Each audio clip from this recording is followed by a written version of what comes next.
Hi everyone. Today we are going to cover a major story that just happened in the Middle East. Top Iranian nuclear scientist, Brigadier General Mohsen Fakhrizadeh, was assassinated on 27th of November in Absard near Tehran. This is a major deal because he was considered to be the father of Iran's military nuclear program, as well as a senior official within it.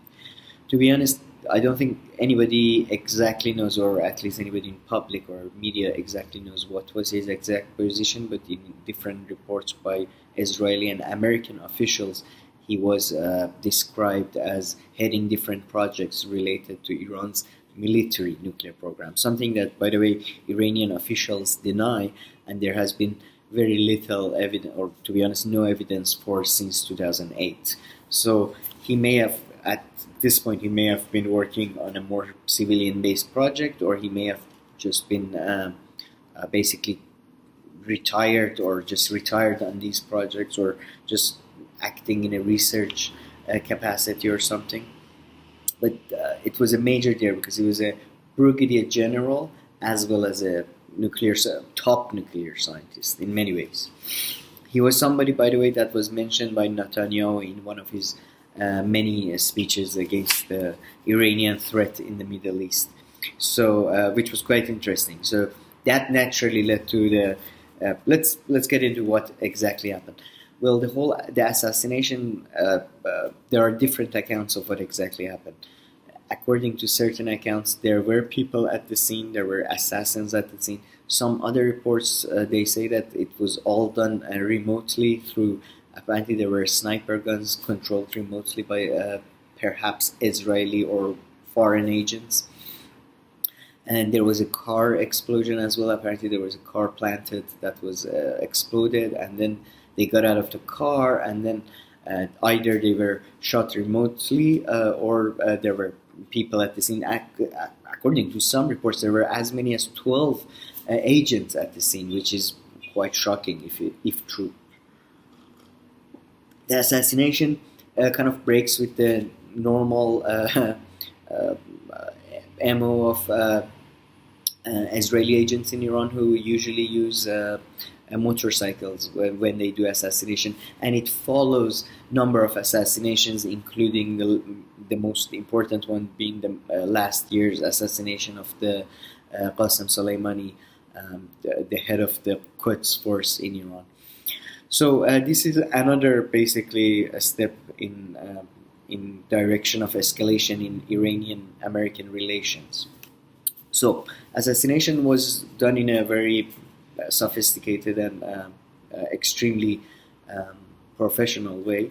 This is something that even Iranian authorities have said, that they said it was done very professionally, and it's a major blow to Iranian security reputation. Basically, security forces' reputation is in a bit of a tatters right now, following all these assassinations and explosions in the nuclear facilities.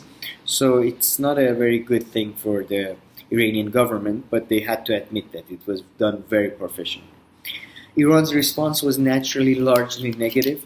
The government officials all,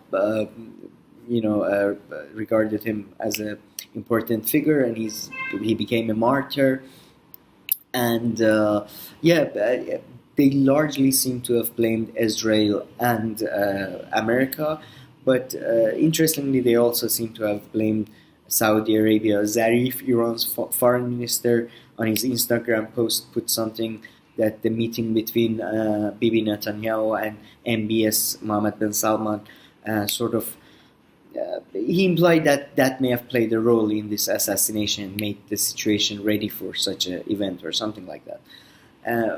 This led to a very harsh, very negative response from the Saudi foreign minister Adil Jabir, who tweeted that Iran always finds a way to blame us for its internal problems. Are you going to blame us for earthquakes next time?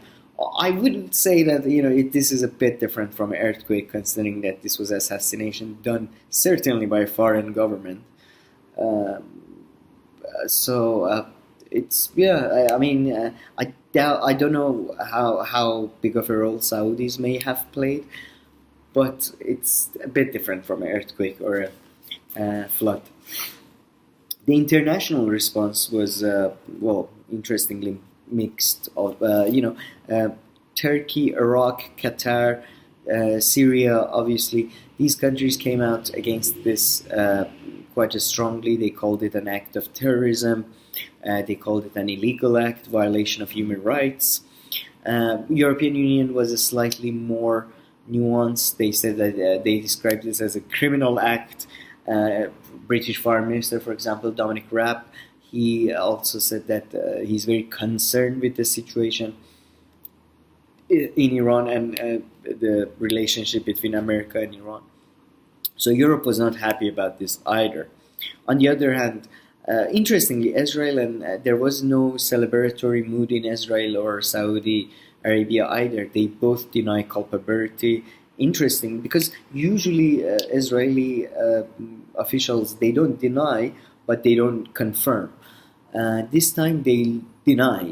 They are saying a couple of confidants of Netanyahu, cabinet minister. They said they had no idea this was happening, and this was not them, which makes it a bit more likely that perhaps it was American agents acting on their own, perhaps.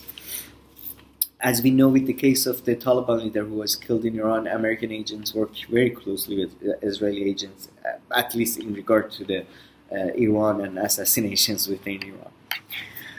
Besides that, generally, most of the reactions, besides America, Israel, and Saudi Arabia, was negative, as described it as a criminal act, and so on and so forth. But why? Why did this happen, and why did it happen right now? That's an important question. Well, many people say that this may have happened as a way for Donald Trump and Republicans, Mike Pompeo, people who are closer to Israeli lobby, as a way to sabotage any chance of a rapprochement between Iran and America. And this is very likely because Trump has very little time left, and it seems that they're trying to bait Iran into a war or something. They want to get a reaction from Iran to get Iran to go into a fight, and that's what Iranian officials also claim. Rouhani gave a speech saying that Iran won't fall into a conspiracy, so they seem to think that there is a conspiracy or a coordinated plan among certain groups to force Iran into a war that would certainly cost Iran a lot, perhaps, well, not perhaps, almost certainly more than America. But Iran has clearly said, even Iranian generals, I believe, came out and said that we won't be we won't be reacting right now. We won't be reacting impulsively. So that's good news in terms of at least one side is trying to keep the tensions down. Well, that was one theory of why it may have happened. Another theory is that Trump may be running in 2024 again. Pompeo may be running in 2024 again, and this is a way to demonstrate their loyalty to certain donors, to certain groups, lobby groups like IPEC or Saudi-backed lobby groups. That's another theory.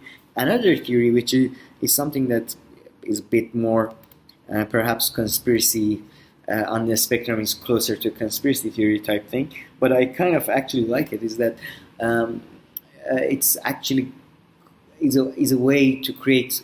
It's been these actions will allow Biden administration to have more leverage in negotiations with Iran.